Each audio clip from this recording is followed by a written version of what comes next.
Hello everybody! In this video I would like to show you my Dwarves deck. This is the deck that I played in Timmy the Sorcerer's tournament, which was dedicated to tribes of old school. And in that tournament you had to play a tribe of at least 12 creatures of the same creature type. So I chose Dwarves. As you understand, it's not the best choice, and definitely in red and blue you have got much better tribes. You have got kobolds that are more fun, and you have got goblins, which are definitely more competitive.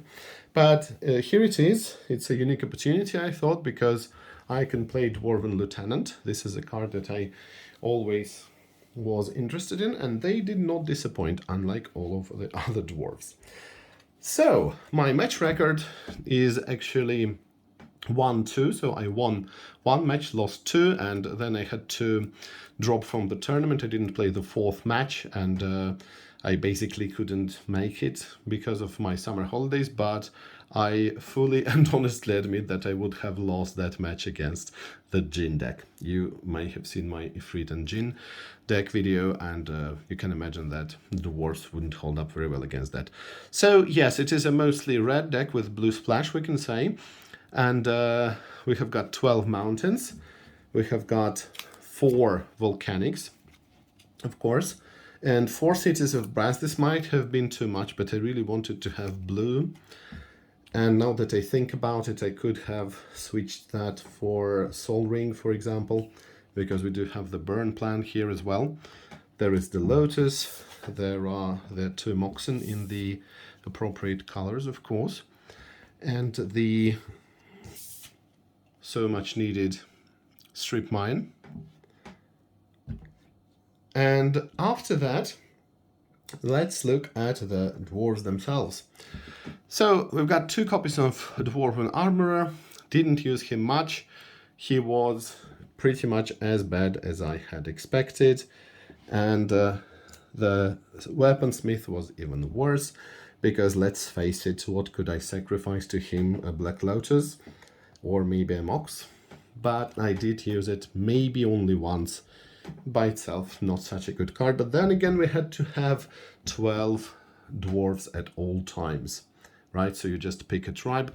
And by the way, in this tournament you could also use Homeland and Ice Age, but only for tribal support. So it means that you could only have the tribal cards. So mostly it was just a 93-94 tournament, so there was no pure 95, so to say. Right. And what's next is Dwarven Lieutenant. This is an amazing card, and I did use him sometimes, and he is quite fearsome because he can pump another dwarf. He gives basically fire breathing to another dwarf that you have. And if you have a lot of them, and especially if you use it in a combo with maybe goblin war drums for dwarves, quite inappropriate, but still. Or you could have used this guy, Dwarven Warriors. So a very, very good card. Next, we have got Dwarven Soldiers, basically a vanilla creature, because interaction with orcs is not really relevant. 4 of them, because we had to fill this with something. So as you can see, there are the only cards that I have a playset of is Lieutenant and Dwarven Soldier, because they're more powerful. And these dwarves, let me remind you what they do. So for tap, they make a creature with power 2 unblockable until end of turn. Well, no more than 2, so it can be 0, 1, and 2, 0. I'm looking at you, Dwarven Armor, so technically you could do that. So, did I use this combo? Yes, a couple of times, and then again we could pump creatures with Dwarven Lieutenant. Dwarven Lieutenant is very nice because you can even use him as soon as he enters the battlefield, as they say nowadays. Next, we had, again, just as a token of appreciation, Dwarven Demolition Team, because, let's face it, it's not a really relevant card. And here, of course, if you play blue, if I play blue at least, I cannot avoid using Ancestral Recall. It's really my favorite power card and maybe my favorite blue card ever. can I say it's actually my most favorite card ever? That wouldn't really be a stretch, I would say. And yes, we also had Time Walk, another card I love to use. And basically we have got all the blue power. Time Twister, because we do have the burn element, so I thought that this is one of the decks where I would like to use a Time Twister. And I can say that generally I wasn't disappointed. Sometimes I would side it out if I saw that it would give my opponent some advantage. Next we had 3 fireballs and 2 disintegrate. So this is one of the cases where I like to have a burn plan. And of course, lightning bolt is a staple. No arguing about that. But if we have a creature stalemate, I would like to burn some big creatures to use it as a removal, or I can use it for a reach against my opponent. All of these burn for X spells, and a couple of psionic blasts, very nice against such creatures as Thingy Vampire and Sarah Angel. So in general, just a good card. Or again as a finisher. And we had a couple of orcish Oriflames. Again, I think they're not going to be happy about, sorry, not these, but these. They're not going to be happy about the orcish Oriflame, all right? We have got all kinds of blasphemy going on here with orcish Oriflame and goblin war drums. But okay, yes, red is not a color that is famous for dwarves, so to say. But yes, Orcish Oriflame is quite nice. We all know it's a bit overcosted, but well, there isn't much you can do. Next, we have got Brain Geyser, Brain Geyser, and the reason why I'm using it here is that I have got Gauntlet of Might, and I do love Gauntlet of Might. It's not the first time you have seen this one. You might have seen it in my Goblins deck. You might have seen it in my Dragon deck. I absolutely love Gauntlet of Might. I'm super happy that I managed to get 2 copies while they were still, I think, under $50. And this is a great card I absolutely like. I just adore it. All red creatures gain +1/+1, and all mountains provide an extra red mana when tapped. So that's like Crusade and Mana Flare in one. And this is just amazing, isn't it? So the Mana Flare part, of course, and the Crusade part that mostly works for you because you are usually better prepared for it than your opponent is. And finally we have got Wheel of Fortune. Pretty similar to Time Twister, not much to talk about here. And let's move to sideboard.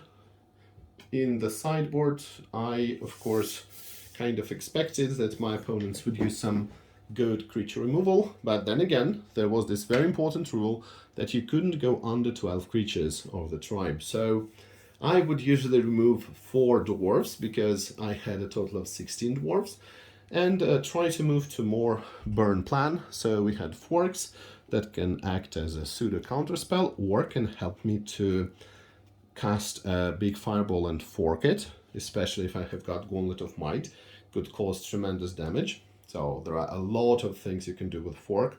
The possibilities are really endless. It's a really skill intense card. By the way, I should make a video on skill intense card. I wanted to do it for quite a long time. Next, Chain Lightning. Chain Lightning, we have got 4 of them, and again, it depends on the deck that our opponent is playing, but very often I would like to use them, especially in a tribal tournament. You definitely expected a lot of creatures. And then somewhat less obvious cards. These are Goblin War Drums. I haven't used them.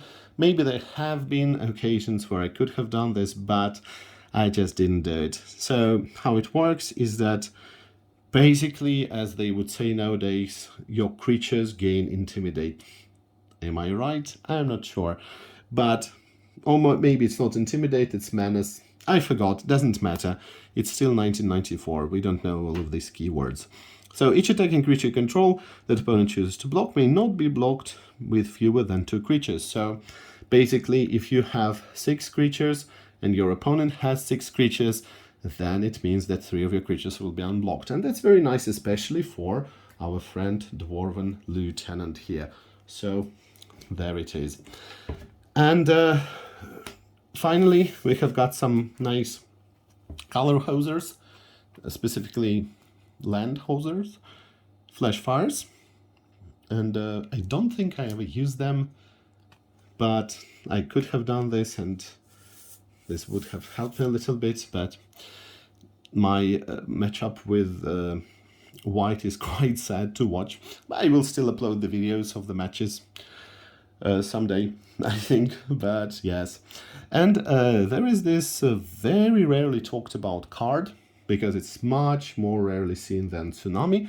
This is Acid Rain. So Acid Rain just says destroy all forests. So basically this is the complete opposite of Tsunami, as you understand. And this was, by the way, if we look at the original design document of Magic the Gathering, this was by design that different colors, so enemy colors especially, could do very similar things, but the opposite. You know, that's why you've got Black Knight, White Knight, you have got Red Elemental Blast, you have got Blue Elemental Blast, you have got Volcanic Corruption, which is very strange because it basically destroys lands and deals damage. So this is not very common for blue. Even in old school it wouldn't normally deal mass damage. So yes, because there was this idea that enemy colors could do the same things, right, to each other, so to say. So yes, and I think I actually did use it once. I will have to check the game, but I think that when I did that, the effect was quite tremendous. Again, the question is whether I recorded this game or not, and I think I have. So, and yeah, finally there are a couple of flash counters, which are nice, but, well, it's not the counter spell anyway. But counterspell here with this mana base could have been a bit difficult to pull off. So anyway, this is the Dwarves deck. As disappointing as you would expect it to be. Does it mean there is no disappointment at all? Probably. But it is what it is. Anyway, thank you for watching. It still has been an interesting experience playing this rather obscure tribe. I will see you around. Bye.